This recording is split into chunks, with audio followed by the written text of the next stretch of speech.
Halo Sobat Suster Mupi, kembali lagi di channel Suster Mupi. Kali ini Mimin akan membahas episode 3 dari anime Maugon Saikyo no Majutsushi wa Ningen Data.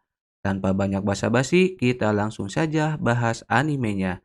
Dan jangan lupa guys, subscribe dulu. Mudah-mudahan rezeki kalian tambah berlimpah. Alistiar mengancam Ike agar segera memberitahu identitas aslinya. Sementara itu, pasukan kerajaan berlarian bergegas menyelamatkan Alistiar. Walaupun dalam kondisi terdesak, Ike masih saja terlihat tenang.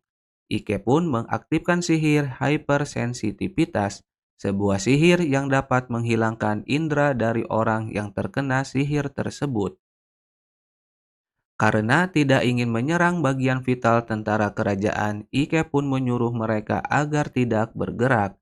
Selanjutnya, Ike mengaktifkan sihir angin gelap penghancur badai, dan seketika para tentara terjatuh. Namun, secara tiba-tiba seorang prajurit berjirah menyerang Ike. Beruntung, Ike berhasil menghindar. Ike pun balik menyerangnya dengan menggunakan sihir gravitasi kegelapan. Akibat dari serangannya, tentara tersebut pun jatuh dari ketinggian.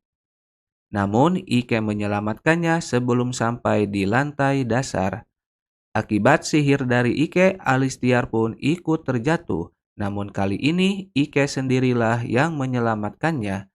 Sadar bahwa Alistiar berada di pangkuan Ike, dia berkata, "Apa yang kamu lakukan?" Lalu, Ike memperkenalkan dirinya pada Alistiar.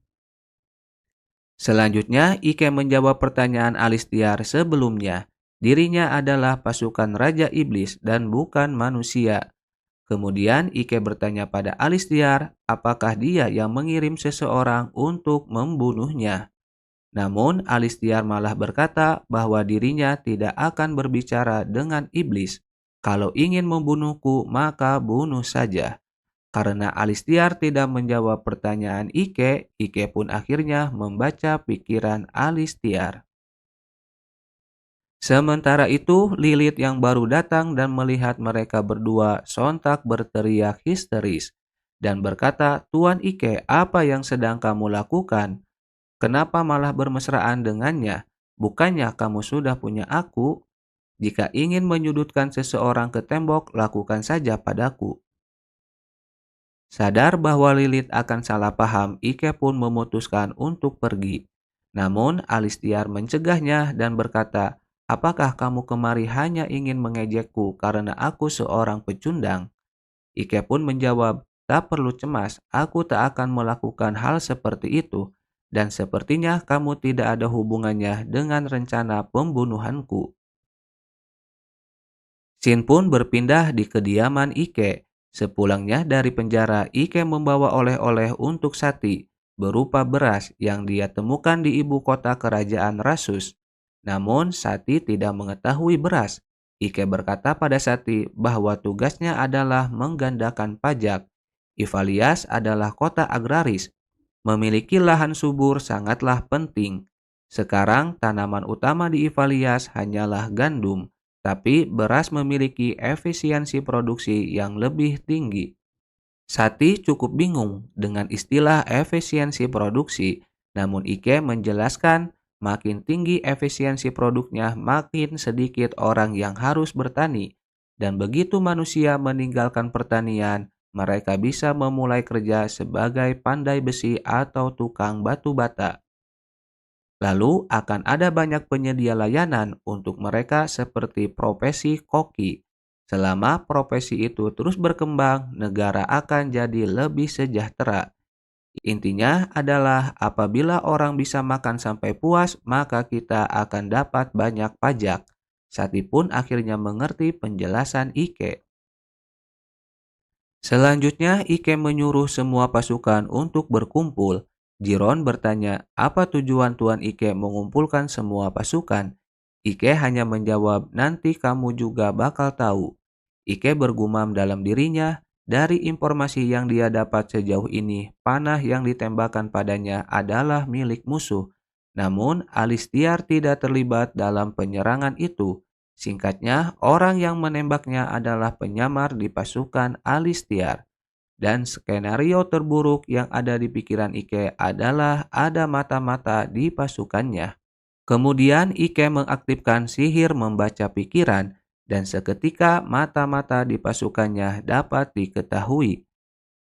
Shin pun berpindah pada Ike yang sudah berada di tempat Sephiroth. Sephiroth berkata, "Jadi ada perlu apa? Apakah ada pengkhianat di pasukanmu?"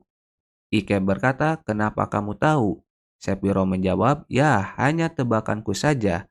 Apa kamu tahu siapa dalangnya?"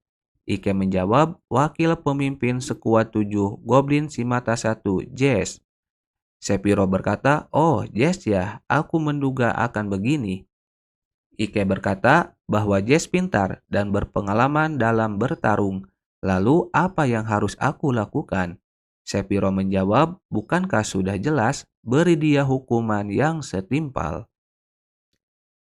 Di lain tempat, Jess kaget bahwa Ike datang ke tempatnya jenderal. Dia berkata bahwa Ike tertembak beberapa hari lalu, tapi sekarang sudah pulih. Jess memarahi anak buahnya dengan berkata, "Apa kamu melakukan tugas dengan benar?" Sementara itu, anak buah Jess yang lainnya datang memberitahu bahwa mata-mata kita di pasukan Ike tidak bisa dihubungi. Jess pun berkata, "Sial, jangan bilang dia sudah mengetahuinya. Kalau sudah begini, segera kumpulkan pasukan kita. Aku tak ingin usahaku berakhir di sini." Kemudian bawahan Jess yang lain datang dan berkata, "Tuan Jess, Tuan Ike datang ke sini sendirian." Mendengarnya, Jess pun sangat terkejut. Jess datang menghampiri Ike dan berkata, "Kamu datang kemari tanpa memberitahu." Ike pun menjawab, kedatangannya hanya ingin menyapa karena kebetulan lewat. Jess pun sepertinya, "Kamu membawa banyak pasukan. Apa di sini sedang ada pertempuran?" Jess menjawab, "Ini adalah wilayahnya. Kamu tak punya urusan di sini. Yang lebih penting, aku dengar kamu terluka saat pertempuran terakhir. Sebagai ketua brigade, seharusnya kamu jangan lengah." Selanjutnya, Ike berkata, "Mengenai hal tersebut, aku juga menyesalinya. Seharusnya aku lebih waspada, bahkan untuk para pengkhianat." Sambil tersenyum jahat, Jess berkata, "Jadi kamu sudah mengetahuinya ya? Lantas apa rencanamu datang kemari sendirian? Kamu sendiri sudah tahu pasukanku 2 kali lebih kuat daripada pasukanmu. Mereka semua berkumpul di sini karena ingin merasakan darahmu. Kamu pikir bisa mengatasi mereka sendirian? Kamu memang terlalu naif." Ike berkata, "Oh begitu, jadi semua pasukanmu berkumpul di sini ya?" Lalu secara mengejutkan sebuah serangan dari atas langit menghancurkan semua pasukan Jess. Serangan tersebut berasal dari sihir bom meteor yang dikeluarkan oleh Sephiroth. Sephiroth berkata, "Aku lupa, Ike masih ada di sana, tapi dia pasti bisa mengatasinya." Ike berkata, "Dia membuat kekacauan lagi. Dirinya sudah meminta Sephiroth agar jangan mengamuk karena membangun ulang kota ini akan sulit. Hukuman yang setimpal ini terlalu berlebihan." Dengan wajah jahatnya, Sephiroth berkata, "Ayo, kita mulai bersih-bersihnya. Jangan biarkan satu semut pun lolos." Ike mendatangi Jess dan berkata, "Aku beri kamu 2 pilihan. Menyerah sekarang atau menyerah setelah kehilangan semuanya." Namun, Jess malah menyuruh anak buahnya untuk membunuh Ike. Sihir amukan badai pun dikeluarkan Ike dan menghempaskan bawahan Jess. Pasukan Jess datang silih berganti menyerang Ike, namun Ike mampu mengalahkan semuanya. Ternyata serangan Jess hanya untuk mengulur waktu baginya agar bisa melarikan diri. Sambil berlari, Jess berkata, "Dasar Sephiroth, sialan. Dia mengacaukan semua rencanaku." Jess kabur dari medan pertempuran melalui jalan rahasia yang dibuatnya. Sambil memandangi kotanya, Jess bergumam, "Kali ini aku akan mundur dan pertarungan sesungguhnya dimulai dari sekarang, Sephiroth." Namun naas, ternyata Ike berhasil mengikutinya. Jess berkata, "Sialan, seharusnya hanya aku yang tahu jalan rahasia tersebut. Kenapa kamu bisa ada di sini?" Ike menjawab, bahwa dia sudah menempelkan utusannya ke tubuh Jess. Jess berkata, "Beraninya kamu mengganggu rencanaku." Namun Ike menjawab, "Percuma melawan, sebaiknya menyerah saja." Jess berkata, "Kamu hanya ketua brigade, jadi tak perlu sombong begitu." Jess menyerang Ike sambil berteriak, "Aku adalah wakil ketua brigade 7." Namun dengan mudah Ike menghalau serangannya sambil berkata, "Seranganmu sama sekali tak terasa, Jess." Ike mengaktifkan sihir amukan badai dan seketika Jess pun terhempas ke belakang. Ike berkata, "Semua rencana konyolmu ini membuat kemampuanmu tumpul, Jess." Lalu sihir pengikat dari Ike membuat Jess tidak dapat bergerak. Dirasa akan kalah, Jess pun berkata, "Baiklah, aku yang salah. Tangan kanan pasukan Raja Iblis memang hebat. Sebenarnya aku kagum pada kemampuanmu. Kamu memiliki kekuatan sihir yang hebat dan juga pintar. Itu sebabnya aku punya saran untukmu. Bagaimana kalau kita bekerja sama dan mengendalikan pasukan Raja Iblis? Pikir baik-baik apa yang Raja Iblis saat ini lakukan pada kita dalam perang berkepanjangan dengan manusia. Kita adalah iblis, bukankah memperbudak dan menyiksa manusia adalah hal yang menyenangkan? Tapi Raja Iblis yang sekarang malah memerintahkan kita untuk tidak membantai mereka.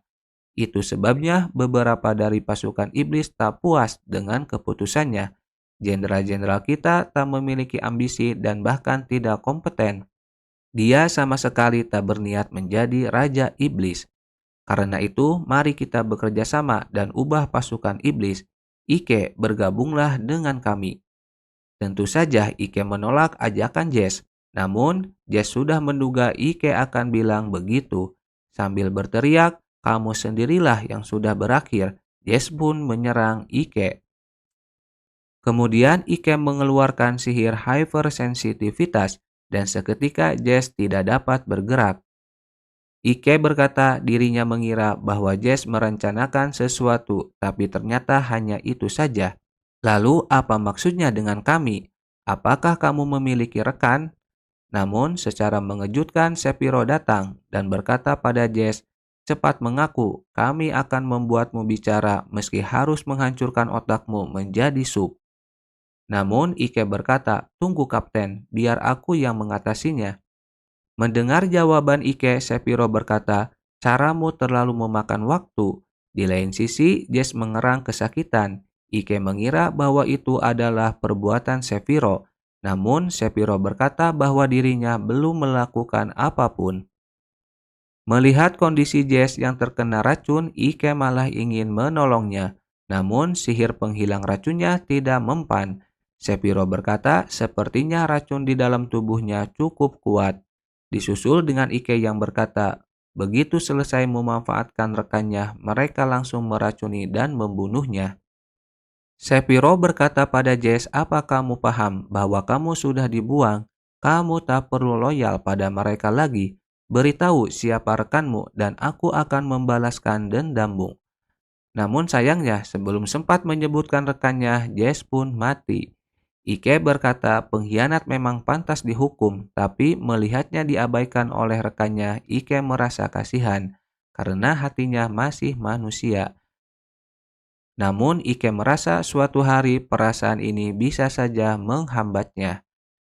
Shin pun berpindah di kastil iblis. Di sana Ike dan Sephiroth sedang menghadap Raja Iblis. Ike berkata, "Sepertinya kami membuat kehebohan."